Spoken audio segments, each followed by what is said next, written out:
Hello everyone, welcome back to the channel. So in today's video, I'm going to explain why your thermostat screen is blank, and I'm also going to show you some of the most common fixes that can help restore the power. So first of all, one of the most common reasons for this type of blank thermostat screen is the dead battery. So here, if your thermostat uses AA or AAA batteries, you just have to simply replace them with the fresh set and then simply wait for a few seconds. To be precise, you need to wait for at least 30 to 60 seconds to see if the display comes back on.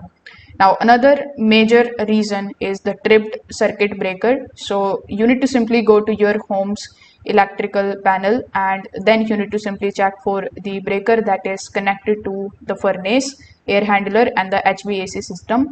If it is tripped, you just have to simply reset it and check the thermostat again. Now, sometimes loose or disconnected thermostat wiring can also cause a blank screen, especially after installing a new thermostat. So over here, you just have to simply check the R wire. That is especially important because it delivers the power to the thermostat. Now, for the smart thermostats like Google Nest and Ecobee, a blank screen may also happen because of charging or power supply issue. So if none of the methods are working for you, you can also do a quick reset by turning off the power to the HVAC system for about a minute and then turning it back on.